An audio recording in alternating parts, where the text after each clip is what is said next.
Thursday edition of Game Night on 97.3 ESPN FM. We are live in the Matt Blatt Kia studios. Matt Blatt Kia, they will get you approved today. Matt Blatt Kia, Black Horse Pike, Egg Harbor Township. Visit them online at mattblattkia.com. Glad to have you guys on board the show.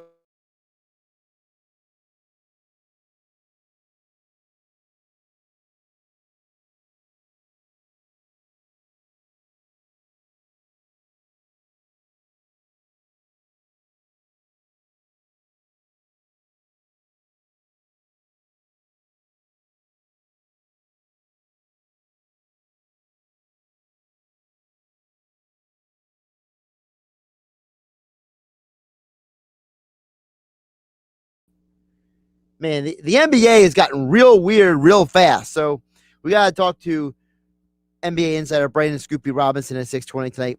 As always, I'm here for you guys as well. 609-403-0973 is the text board. 609-403-0973.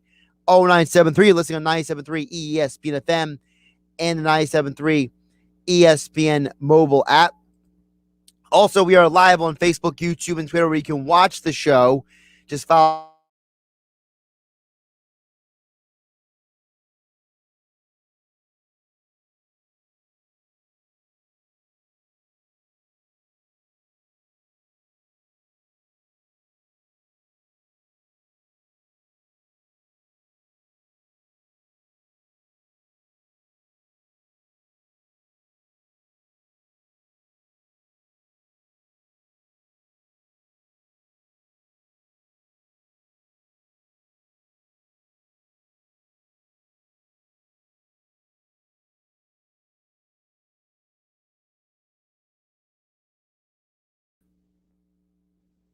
I can't get around this.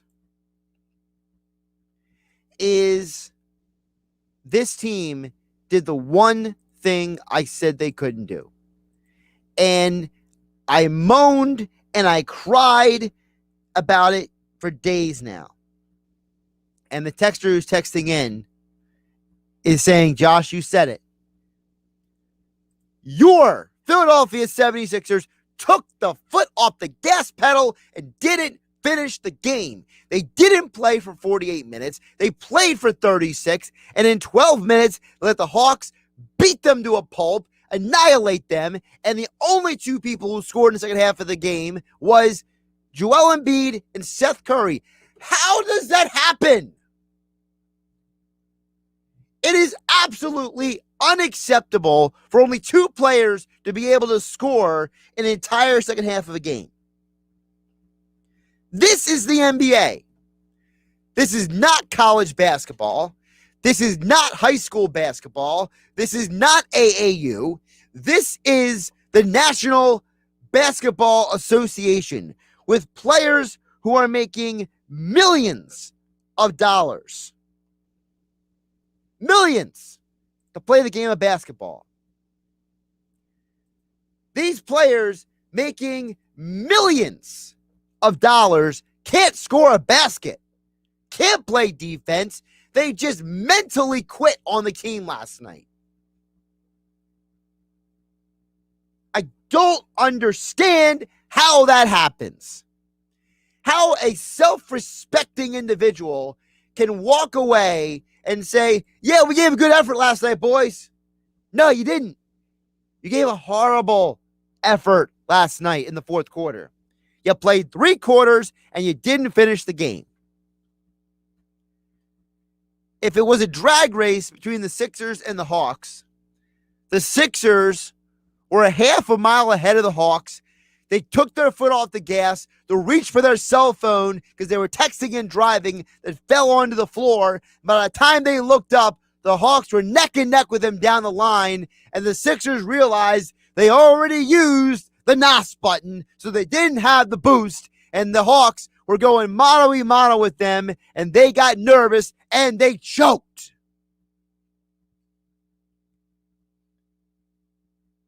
It's absolutely amazing to me that the one thing you couldn't do is exactly what happened last night. It's exactly what happened. And guess what? We have now seen multiple, multiple scenarios. Now, where a team has a lead going into the fourth quarter in the NBA playoffs. Sixers have done it twice. Bucks did it. Utah did it last night. And they just hand the game to the other team. I don't understand how this is happening in the NBA. Now, the other problem with the game last night, because that's the number one thing. The team lost the game. There was not a single person on the basketball court, except for maybe Seth Curry, who is not culpable in that team loss last night. Every Sixers player, every Sixers coach, everyone was responsible for that loss. But if we're going to zone in on anybody after that game last night, it's got to be Ben Simmons and Tobias Harris. Joel Embiid is playing on a bum leg. He's obviously giving max effort for as much as he can for as long as he can. And Doc Rivers feels obligated to keep his superstar on the floor. So for Ben Simmons to just not be able to hit free throws is getting more and more unacceptable. It's getting to a point where I just don't understand how Ben Simmons... Okay, let me paraphrase that. I cannot comprehend, I cannot wrap my mind around how Ben Simmons is at this point in his life and he's still unable to make free throws. Remember a few games ago where they said all he did was spend the entire pregame practicing free throws and he came out and hit a bunch of free throws? I mean, why is he doing that every game? I mean, is Ben Simmons really that unfocused that he is unable to hit free throws on a consistent basis, that his mind is just not in the right place? A couple of years ago, Basketball Hall of Famer Isaiah Thomas was a guest of Mike Gill on the Sports Bash. And Isaiah Thomas explained this issue. Now, Isaiah Thomas said this almost 3 years ago now. So in the last 3 years, Ben Simmons still has not fixed this one thing that a Hall of Famer, a two-time NBA champion, multiple-time All-NBA, multiple-time All-Star, one of the greatest point guards of all time. If anyone's going to have an opinion on Ben Simmons, it should be this man. And this is what Isaiah Thomas said almost 3 years ago to Mike Gill on the Sports Bash. With Simmons, for me, his growth, it's got to occur at the foul line. Because as a point guard, when you're a point guard in this league, your responsibility the last 2 minutes of the game is truly to close the game out. And you close the game out offensively. Normally, you're closing it out from the foul line. You're not turning the ball over. And you're making sure your team gets a good shot down every time. And if you're not a really good foul shooter, in the high 70s at least, you're going to be a target. The opposing team is going to target you at the end of the game to foul you, and your coach is going to lose confidence in you at the foul line. So therefore, at the end of game situations, they'd probably design plays to take the ball out of your hand. Now, if you're Ben Simmons and you improve from the foul line and you up your point production 2 to 3 points a night just by making free throws, then that's going to be the difference between winning 3 to 5 extra games during the course of the regular season. And it obviously has been the difference in them winning at least 2 games in the postseason. So it's been almost 3 years since Isaiah Thomas said that to Mike Gill on the Sports Bash here on 97.3 ESPN. In that time, teams have found ways to limit and take Ben Simmons out of the game. It's to a point where Ben Simmons is hurting his team He's hurting himself. He's hurting his reputation. He's actually hurting his trade value. For all the people out there who want to trade Ben Simmons is hurting his own trade value right now. So he's hurting his team. He's keeping them from winning a championship. He's doing everything wrong. I don't care about Ben Simmons shooting threes. I care about Ben Simmons making free throws. If you're going to miss that many free throws, you shouldn't be on the floor. Period. This isn't a Rajon Rondo, Doc Rivers situation. This is a Doc Rivers is being forced to play with the players he's being playing with. And you know what? Maybe Doc could have pulled Ben Simmons from the game at different points in time. Maybe. Maybe they could have run different offensive and defensive plays. Maybe. But you know what? If Thibault gets that steal at the end of the game, they still could have tied the game and maybe won in overtime. And you don't have this conversation right now. But then Tobias Harris doesn't score in the second half. That's unacceptable. Tobias Harris was your number 2 scorer this year. And I am been as big of an advocate as Tobias Harris as anybody on planet Earth. And he let everyone down last night.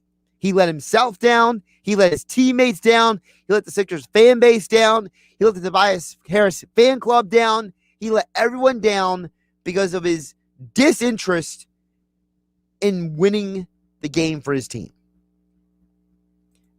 And as Mark Jackson, who, remind you, played in the NBA, said today on the Sports Bash, part of the problem is Tobias Harris is a system player, and he doesn't just go out and get shots. I'm a big believer in Tobias. I think Tobias is a great Robin to a Batman. But what I will say is, I've come to learn Tobias is a system player, which means Tobias is never going to have a mentality where he's going to break an offensive play to go get a bucket.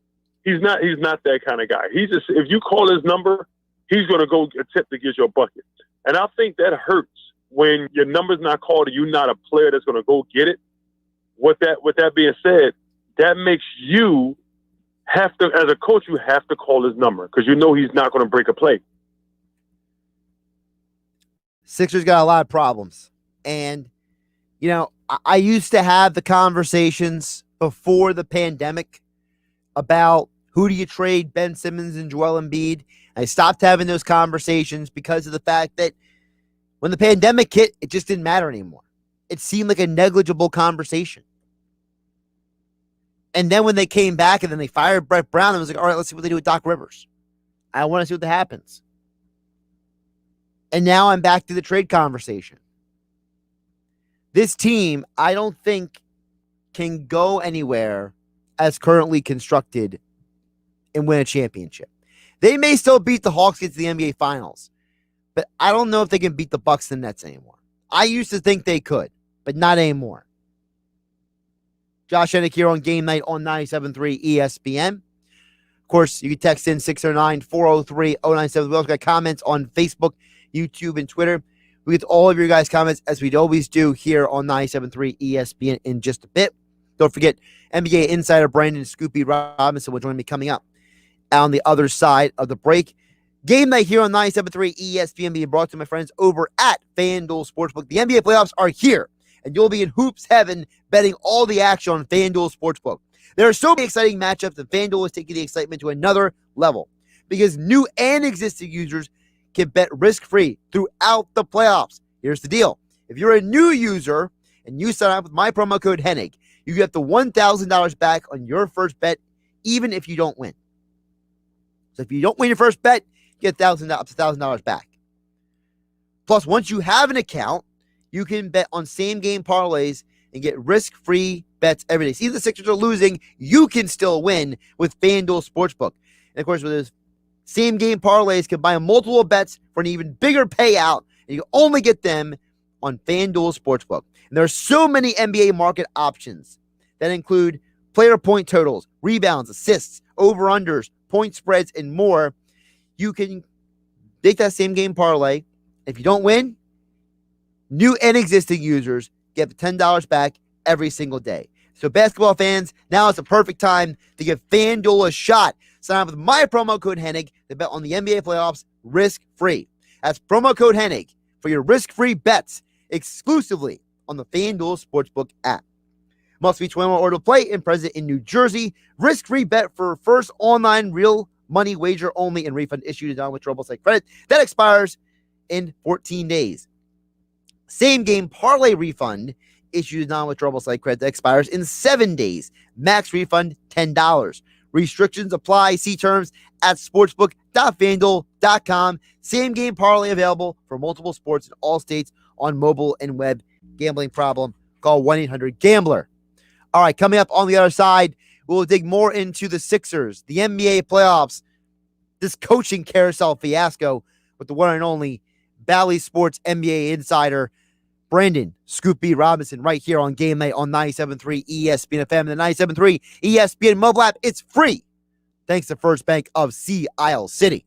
Wake up weekday mornings from 6 to 10 with Keyshawn, J. Will, and Zubin on 97.3 ESPN. You can't have Ben Simmons on the floor in a tight game in the fourth quarter. Can't do it. There's a hack of Ben strategy, even if you're not in a close game. I can sit there and say, hey, I have two guys on the bench who give you 12 fouls. Just go foul Ben. Yeah. Keyshawn, J. Will, and Zubin.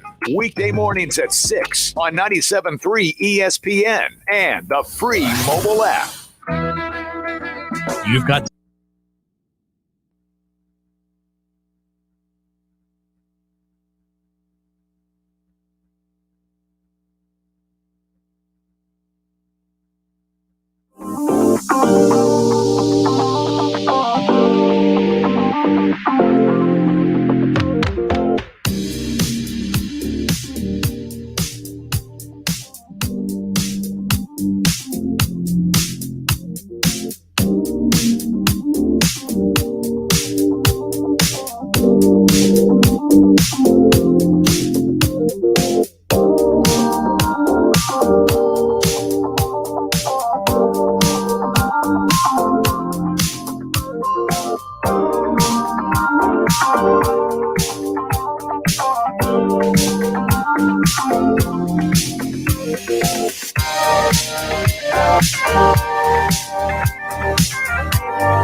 The summertime sale is on at Matt Blatt Nissan, and the deals are heating up. Put zero down, pay 0% interest for 60 months, or get $2,500 off MSRP on every 2021 Nissan Murano in stock. Plus, we need your trade. Buried in a current loan or lease? Matt Blatt Nissan wants to get you released so you can drive the all-new loaded SV model 2021 Nissan Rogue. Lease just $299 per month with zero security deposit, plus our fast-track checkout. Bring any vehicle to Matt Blatt Nissan and get top dollar today in Egg Harbor Township, next to Home Depot, or online at mattblattnissan.com. mattblattnissan.com. It's on at Matt Blatt Nissan. Negative equity will be refinanced into new vehicle. Rate qualifications exist. Not all will qualify. 0% APR financing based on 1667 per thousand borrowed. Offers can be combined. 36 months, 10,000 miles per year lease. Lease selling price $28,590. Call 877-289-6670 or go to mattblattnissan.com for complete details. Offer ends 7/5/21. It's on at Matt Blatt Nissan on the Black Horse Pike, Egg Harbor Township. You're listening to Game Night with Josh Hennig on 97.3 ESPN and the free mobile app.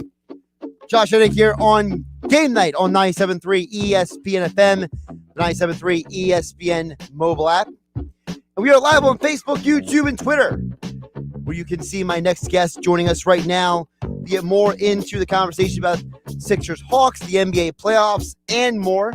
Check out all of his work over at Bally Sports, at Scoop B on Twitter and Scoop B on Instagram.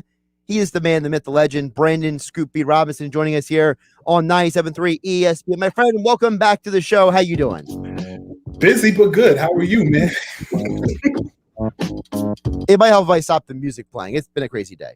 I believe it. Long day in the greater Philadelphia area, Philly tri-state. Yeah, it's definitely been an interesting day. Listen, when you put that stat also on your Bally Sports article about how, hey, it's Joel and Seth, and then nobody else doing anything in the second half of that game. To me, that is one of the greatest encapsulations of that disaster last night, because I said it yesterday. I said, you can't take your foot off the pedal. And now we've seen the Sixers do it twice. We saw the Bucks do it with the Nets. We saw Utah do it with the Clippers. What the heck is going on in the NBA? Teams have leads. They should win the game. You mentioned the probability is sky high, and then it's like, oh, we're just going to take our foot off the gas. Yeah, it's interesting. Me personally, I'd rather be up with a solid 10 points in the half and continue to build that lead than get 26 points above and then drop it. It to me, it's like a false insecurity, like moving into a new apartment complex and not getting an alarm system just because it seems safe. You got to kind of play hard in the second half. And the fourth quarter is really where the Atlanta Hawks did their damage in this game. And it's bad, all bad. Even looking from the perspective of not just Seth Curry and Joel Embiid putting up those crazy numbers, but, Tobias Harris finished with 4 points. Ben Simmons had about 6 points and still almost totaled a triple-double. Furkan Korkmaz had about 8 points, and it just was not a good game. But I'm not ready to write the Sixers off yet. I'd like to see them try to get it to 7 games, but last night, man, they wet the bed. They definitely did a lot of things. They dropped the ball, they wet the bed, they took their foot off the accelerator. They did a lot of things. But the thing that drives me nuts the most is Doc Rivers, when he was hired, said he wanted to have the number one defense in the NBA. Mm-hmm. This is 2 straight games now where the defense just seemed to stop playing defense in the fourth quarter. And you look at Doc Rivers on the sideline, he has a look at his face, I don't know what to do. You look at Joel Embiid, he has a look on his face like, I don't know if we're good enough. You have to wonder, either the Sixers team does get out of this round, is this going to be the last time we see this version of the Sixers on the court? I know that if you go by what Elton Brand said last season, they were going to give it another run, for this coming season. And, I don't want to just write them off yet because they still have a game 6 to play. But if you take Elton at his word, I think that there will have to ultimately be some changes that take place. I've said this before, and I'll say it again. There were conversations with, the likes of the Houston Rockets, the Toronto Raptors, the Golden State Warriors, and the Minnesota Timberwolves as it related to the potential of acquiring Ben Simmons. And the Sixers stood pat and they looked like the geniuses in the room, and I hope that continues. In Game 6 or Game 7, but we can't act like that didn't happen. And if there is a chance that one of those guys are let go, I do think it's more of a plausible argument that it's Simmons than it is Embiid. It's always been that way. I think Embiid encapsulates the heart and soul of Philadelphia, their team, their fans, and more. And but I want to focus on the task at hand because they still have a chance to win it. Game 6 coming up tomorrow, but they shouldn't have lost that game, man. They really shouldn't have. And I hope that doesn't come back to bite him in the butt. Absolutely. And let's be realistic. For anybody who has any doubts about Embiid, Embiid is basically the modern version of Bill Walton combined with Hakeem Olajuwon at this point. I mean, the dude's amazing. He just has to stay healthy. Brandon Scoopy Robinson joining us here on Game Night on 97.3 ESPN. Now, speaking of this series, they're going back to Atlanta. Now, they've shown that they can play well in Atlanta. They can win games in Atlanta. There's no real definitive home court advantage for either team in this series. How do you think that translates, though, on Friday night? Because a lot of Sixer fans, they're already starting to sell the stock. They're already starting to check out. What reason do Sixer fans have to have hope that this does go 7 games? Well, I think when you look at the game in Game 5, one of the things that came alive for Atlanta in a way that didn't happen before was I need the Sixers public address announcer to say his name, but Lou was the guy that really came alive, 15 points coming off the bench. But I also think defensively that the Atlanta Hawks were locked in. And it's almost like I feel like Atlanta used the strategy that Philly was using against them. Let Embiid score. In comparison to Philly just saying, let Trey score and let the fray kind of figure it out.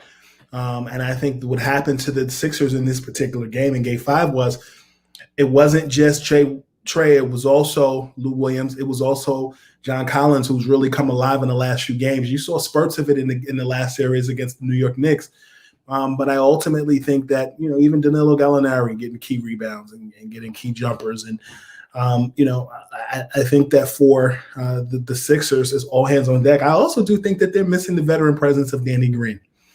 I think that the Sixers are lacking that guy. I think they're lacking a guy like Jimmy Butler that they should have kept a couple seasons ago that held them accountable in a way that you don't necessarily see. You see it, but you see it in different forms. Like, I think Tobias is that guy, but he's not Jimmy Butler as it relates to being a vocal leader the same. I think for the very thing that Jimmy Butler is criticized for is the very thing that makes him efficient and what makes him who he is. And I don't necessarily think they have that type of vocal leader in the same vein. But, the other thing that I'll add, Josh, is I think in order for the Sixers to be good or to win, Joel Embiid shouldn't have to score 36 points.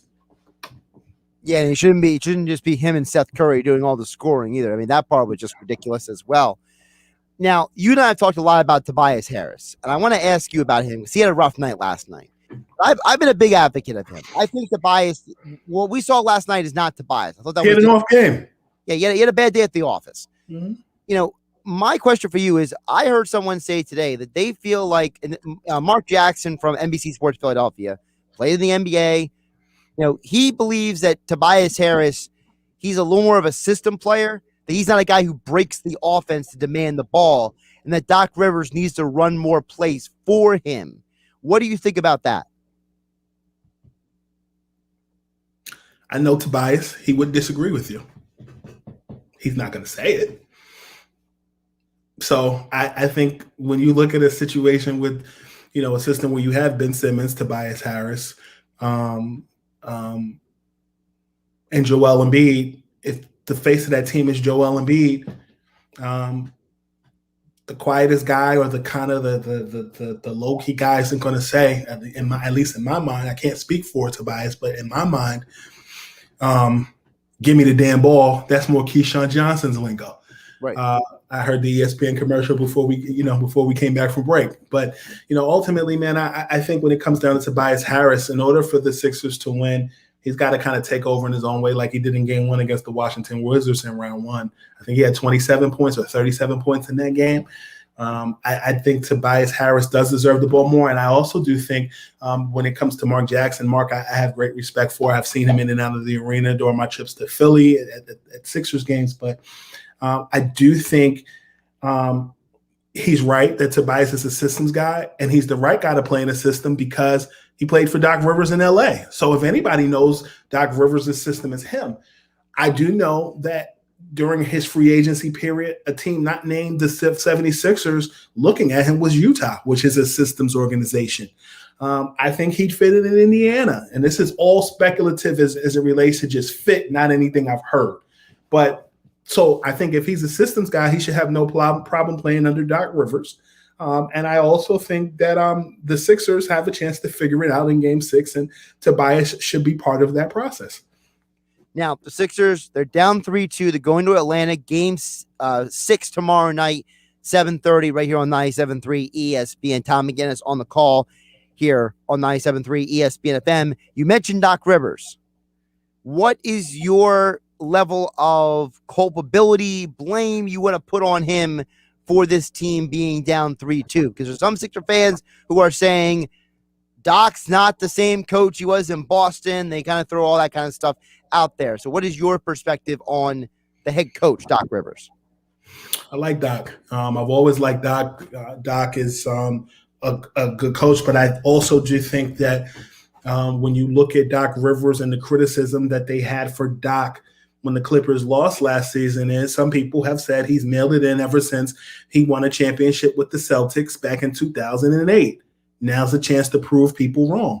This Sixers team was slated to be the competition with the Brooklyn Nets in the Eastern Conference.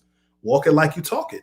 So I like Doc. I'll always support Doc, but I think it comes down to winning at this point. And you can't to give the edited version, you can't digest what you ate 10 years ago.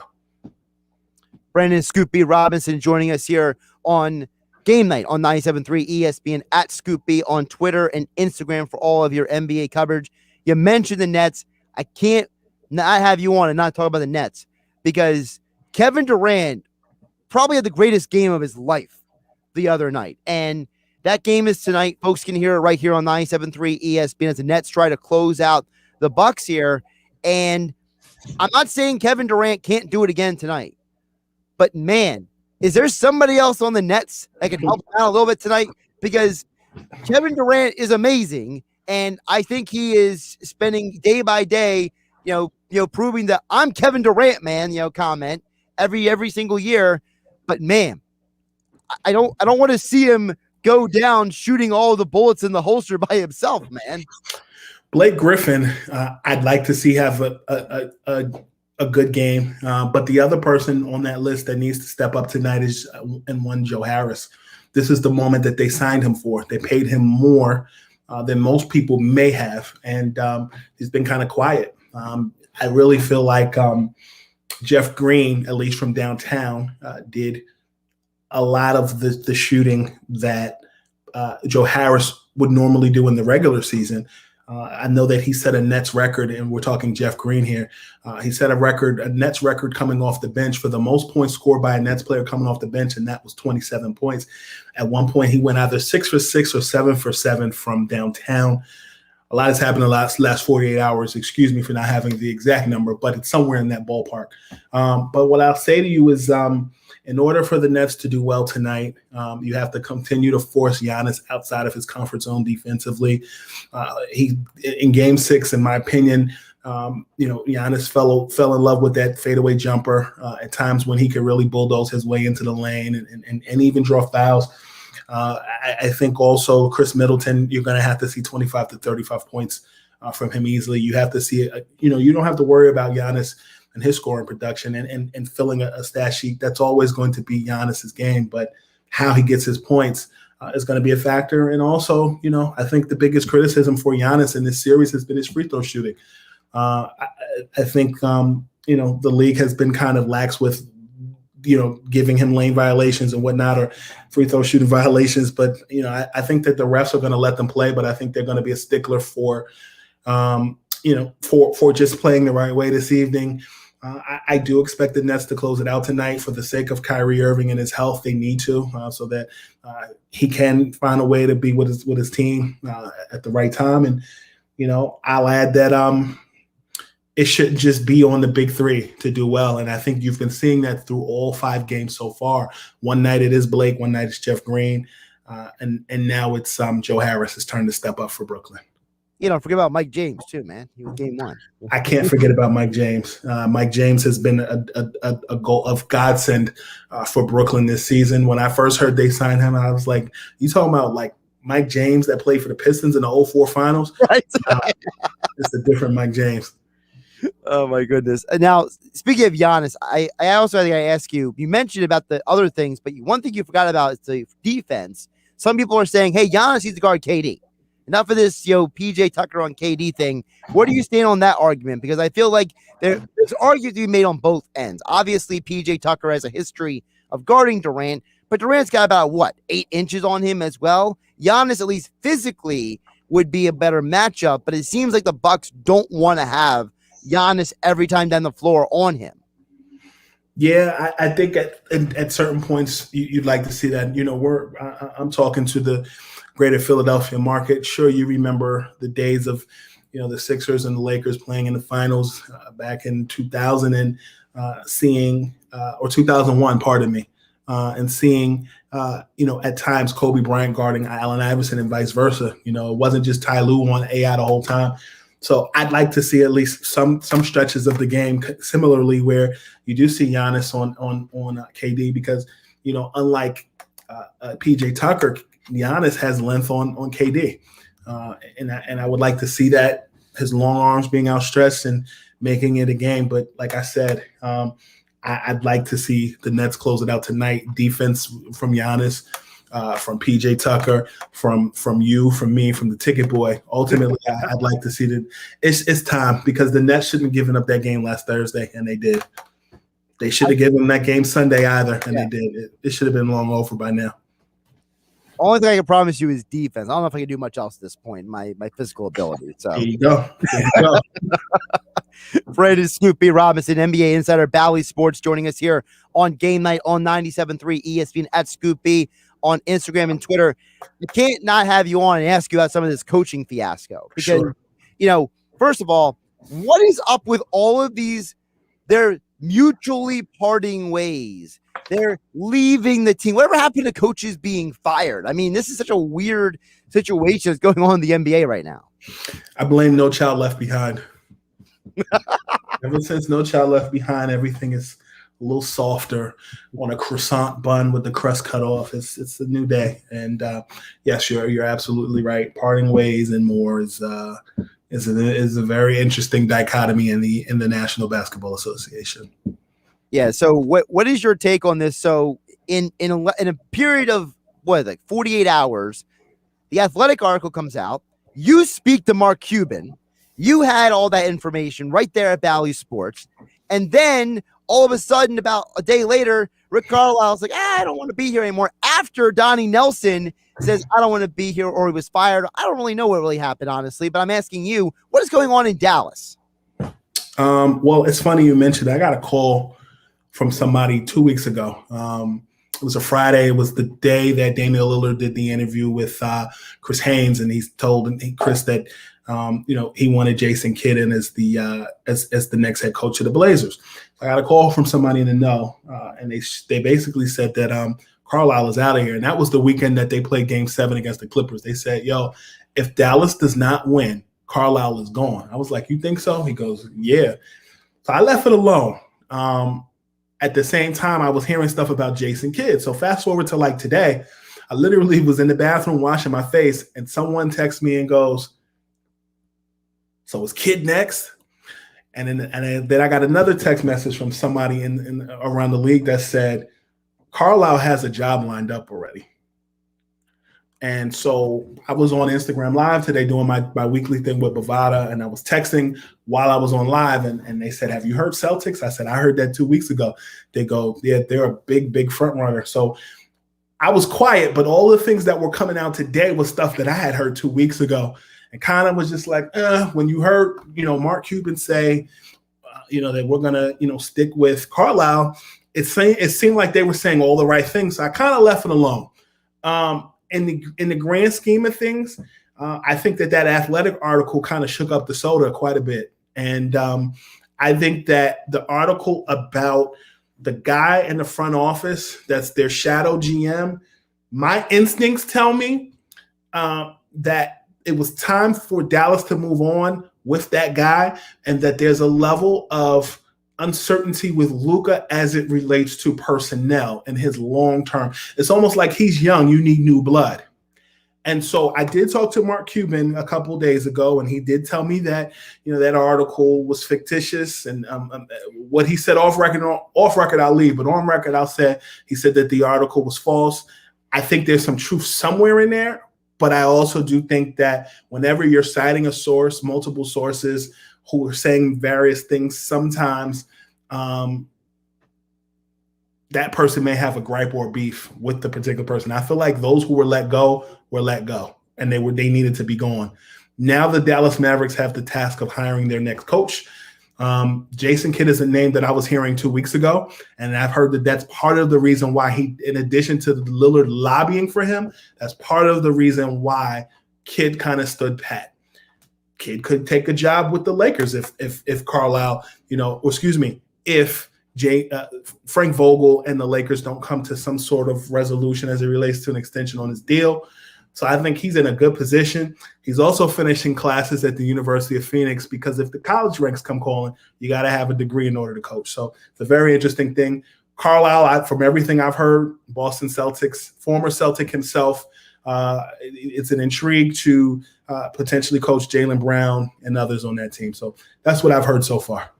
Also Carlisle is former Celtic blood as well, so that makes sense. Jason Kidd also former Maverick as well. People forget about that. That was back then. He was twice. The first time he was Asen Kidd because he had no J. Right. Right. Then he came back. Then he was Jason Kidd because then he could shoot a three and they won a championship. So, so Jason Kidd would be interesting there. Another job is interesting is Portland. I'm hearing and seeing a lot about Chauncey Billups. Is that making sense to you?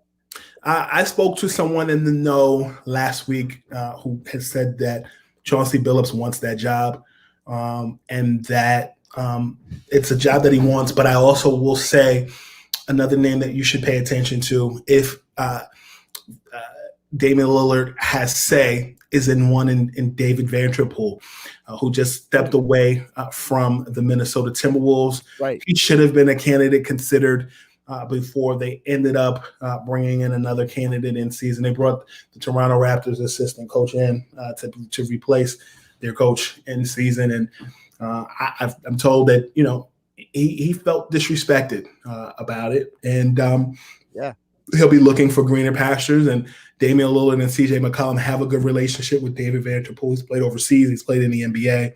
He's very well respected and very accessible.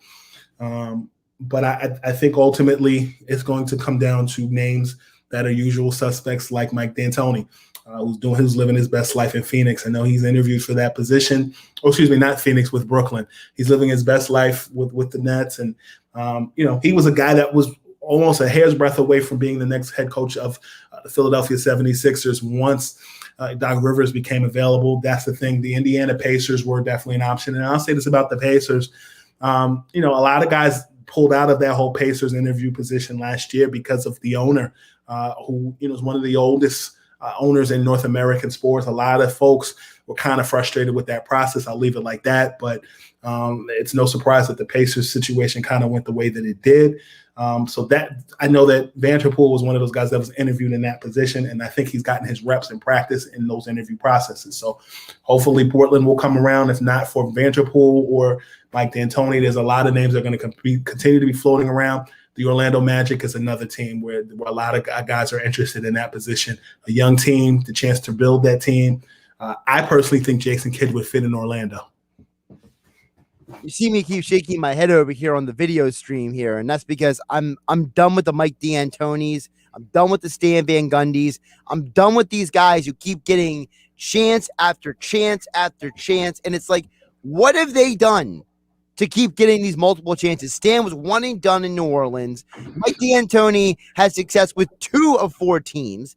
I'm not including that one year they made the postseason with the Knicks. Let's move that to the side, okay? But to me, I don't understand why these guys keep getting opportunity after opportunity. Like, stop retreading these guys. Go actually think for yourself, NBA GMs and front offices and owners, and go hire a better guy, because obviously, how many championships does Stan and D'Antoni have? They have none. So I don't understand why these guys keep getting interviews. There's a couple of reasons. One, name recognition. Everybody wants a name. And two, I think it comes down to your agents. Your agents advocate for you. I've seen it in broadcasting where certain guys have good agents and, they've gotten certain jobs that some have felt that they were not qualified for. And because they had a good agent that negotiated well and because their kids played golf together or swam together, it was a good negotiation process. And I think the same goes with coaching in the NBA. I think it comes down to that. I think, the bubble showed you, and I think particularly as it relates to African Americans and getting more opportunities, I think, I think that slowly but surely these owners or these governors, as they're called now, are going to have to open up the talent pool. I'll tell you that, with the Washington Wizards position, for example, Wes Unseld Jr. Has ties to the DMV. It would be a homecoming of sorts because his dad played for the Bullets, the then Baltimore Bullets. It makes sense. He's an African American. He's had success coaching, in Washington last year, in Denver last year as an assistant coach. He was a finalist in the Chicago Bulls coaching search last year. Ultimately, they went in a different direction. But I think that these jobs, slowly but surely, they're going to have to open in the next class of names because you're going to keep, like you said, you're going to keep recycling the Stan Van Gundy's, the Mike D'Antonis, and what have you. Well, if they say that prejudice is the biggest problem in today's world, nepotism is probably the second biggest problem in today's world. Although I only hope nepotism works for one person because Becky Hammond needs to interview for every job. Maybe Pop needs to go and retire and let Becky take over that job. But I'm just saying. Yeah, I honestly think at one point I thought it was going to be Tim Duncan who would take over after Pop finally does retire. And I think Becky Hammond has had a great career in the WNBA, and then transitioned well to a coach in the NBA. Led the San Antonio Spurs, the summer team, to a championship. And at times when Greg Popovich was not coaching, either Duncan or Becky Hammond coached in his stead. And Becky Hammond has the respect of players. I also think when you look at just the Pelicans and the Blazers, even considering Dawn Staley, Philly's own, and also even Teresa Weatherspoon. Teresa is already in the front office with the Pelicans, or rather she's in an assistant coaching role with the Pelicans. And then you have, Swin Cash, who's also in the front office role with the Pelicans. I think there's a level of progression that's being talked about, but hiring is a horse of a different color. No pun intended. And I think that ultimately you're going to have to start making those moves. I'll add, even when you look at the Spurs and the Sacramento Kings, they were and even the Dallas Mavericks, they were ahead of the curve as far as the amount of European talent that came into the league. You look at the Peja Stojakovic's, you look at the Vlade Divacs, you look at the Dirk Nowitzki's. So if, with the Spurs bringing in cream of the crop talent and Becky Hammond as an assistant, hopefully, some of these other teams will follow suit in naming, women as head coaches in the league. It's time. He's Brandon Scoopy Robinson, Bally Sports NBA insider at Scoopy on Twitter and Instagram. And he was kind enough to join us for an extended conversation here on Game Night on 97.3 ESPN. My friend, I appreciate you jumping on. I appreciate all the insights, and enjoy that Nets game tonight. I will, brother. Thank you as always for giving me the opportunity to be myself. Anytime, my friend. Josh Hennig here on Game Night on 97.3 ESPN. We will wrap up the show coming up next with your thoughts and comments. Text board 609-403-0973. I see comments from Jeff, Kyle. Who else we got? We got a bunch of comments over here. I'm going to get to all of you guys coming up next here on 97.3 ESPN FM and the 97.3 ESPN mobile app. Don't forget it's free thanks to First Bank of Sea Isle City. It's Sixers playoff basketball tomorrow night on 97.3 ESPN. Thibault steals it from Trae Young. With the voice of the 76ers, Tom McInnes, calling all the exciting Sixers playoff action. Into the lane, lob Howard with an alley-oop jam. It's Sixers Hawks Game 6 tomorrow night, which begins at 7:30. Philadelphia 76ers playoff basketball on your radio home of the Sixers in South Jersey, 97.3 ESPN.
when life throws.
Are wasps, ants, or carpenter bees bugging you? Viking Pest Control can protect your home or business this summer. For a limited time, new customers save $50 on any service. Get a fast, free quote at VikingPest.com. Now, more Game Night with Josh Hennig on 97.3 ESPN and the free mobile app. Josh Hennig here on GameNight. We're going to rapid fire your thoughts and comments. A little longer with Scoop B than we planned to. We will get to you guys' thoughts and comments here. First, we'll get to the text board at 609-403-0973 here on 97.3 ESPN. Texter says, Josh, I love Doc Rivers' hire, but I've completely lost trust in him. He's made a lot of bad decisions in the playoffs. Well, my reply to that to Texter is, how much of those decisions have been Doc Rivers? How much of that is the players making bad decisions on the court? I think at times we don't hold the players accountable enough, all right? I'm no professional athlete, but I played enough sports in my life to know that there are times that we look at athletes and we blame them for things that we shouldn't, like quarterbacks, but we blame head coaches for things the players are doing. So let's be very careful when we blame the coach for things, because at some point, you got to realize the coach can only do so much. The players are on the court missing free throws, making turnovers, making dumb decisions in clutch situations. So keep that in mind. But listen, I still think Doc Rivers can win a championship with the Sixers. I just don't know if it's with this roster as currently constructed. Over on the Facebook, YouTube, and Twitter, we can watch the show here on 97.3 ESPN. Makaz says, the hack of Ben has made it awkward out there. So the psychological impact on the Sixers has been immense. I agree. I think the Sixers are tired. I think he's tired. I think everyone is tired of the Ben Simmons not making free throw situation, which leads me to Kyle's question, because Kyle says, do you like Ben or not? It's not that I don't like Ben, but I accepted a long time ago what Ben is, okay? I've said this before. Ben Simmons, when he was drafted number 1 overall, he came to Sixer fans like a movie trailer for a movie that didn't live up to expectations. It's not that Ben Simmons stinks. It's not that Ben Simmons is bad. It's that Ben Simmons is not as great as we thought he was. And I like the comment over here from George watching on Twitter. Bring it up on your screen here. George says, spoken by a champion, Isaiah Thomas, with championship DNA, higher level point guard and basketball mentality. Say what you will, but he has 2 rings. When I played with Isaiah Thomas earlier. Listen, Isaiah Thomas said to Mike Gill in the Sports Bash that Ben Simmons needs to hit his free throws. And if he doesn't, then that's a problem. He's 100% right. And Kyle, I understand that Ben Simmons is the best defender in the league. But if he's holding you back offensively, Ben's got to pick up his game. Ben's got to get his head out of the sand and either hit free throws or just get better. Like Jeff says, he's got to hit the free throws. You can't not hit free throws and get to the line. You can't play timid. You can't play passive. This is the NBA. This is the playoffs. And if Joel Embiid and Seth Curry are the only guys scoring in the second half, that is a absolute no-no. You can't do that. Tobias and Ben disappeared when the team needed them in the fourth quarter. Hopefully it doesn't happen tomorrow night, Game 6, right here on 97.3 ESPN. The NBA playoffs continue. Durant triggers a three and buries it from straight on top. After 5 games, the home team is undefeated after the Nets win Game 5 in Brooklyn. Now we return to Milwaukee. Will the home team trend continue? Or will the Nets earn a trip to the Eastern Conference Finals? Giannis down the lane and winds up and dumps it on the head of Griffin. Game 6 of the Nets and Bucks. Coverage begins tonight at 8 Eastern. The NBA playoffs, exclusively on 97.3 ESPN FM.